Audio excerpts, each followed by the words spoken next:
Welcome top news today.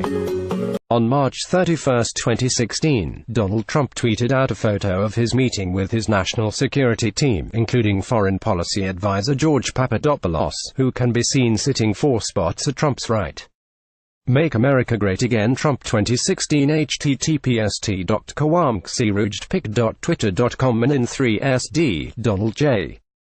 Trump at Real Donald Trump April 1, 2016. According to Papadopoulos' guilty plea for lying to the FBI. During that meeting, he told the group, including Trump, that he had ongoing communications with Russians that would allow him to facilitate a meeting between Trump and Vladimir Putin.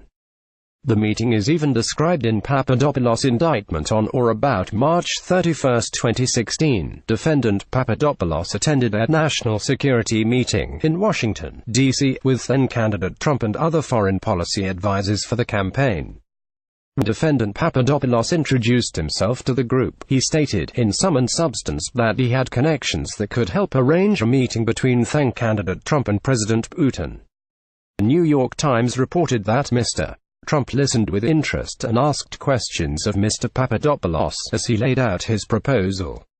In the end, Trump didn't say yes, and he didn't say no, and Papadopoulos continued to try to broker a meeting.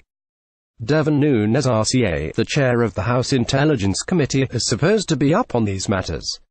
He is not. During an interview on Monday's edition of Fox Friends, Nunes responded to a question about Papadopoulos by saying, "As far as we can tell, Papadopoulos never even knew who Trump was and never even had met with the president.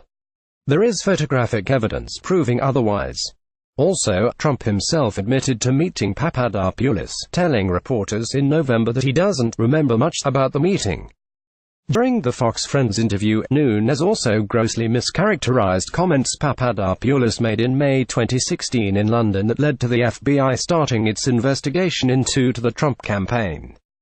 According to the New York Times, during a night of drinking, Papadopoulos bragged to an Australian diplomat about Russia having political dirt on Hillary Clinton, comments that were later relayed to the FBI. Nunes' description of Papadopoulos' comments have no connection to reality. Getting drunk in London and talking to diplomats, saying that you don't like Hillary Clinton is really, I think it's kinda scary. Our intelligence services would take that and use it against an American citizen, he said. Nunes spearheaded the effort to publicly release a memo intended to suggest that the FBI's investigation was rooted in anti-Trump bias. According to the memo, the surveillance of Carter Page, another former Trump campaign advisor, was rooted in corruption and political bias. Ironically, however, the last footnote of the memo indicates that the FBI's investigation began with Papadopoulos, not Page. The Papadopoulos information triggered the opening of an FBI counterintelligence investigation in late July 2016 by FBI agent Pete Strzok, it says. Shortly after Nunes' interview on Trump's favorite show wrapped up, the president posted a tweet praising him. Representative Devin Nunes, a man of tremendous courage and grit, may someday be recognized as a great American hero for what he has exposed and what he has had to endure. Donald J. Trump at Real Donald Trump February 5, 2018.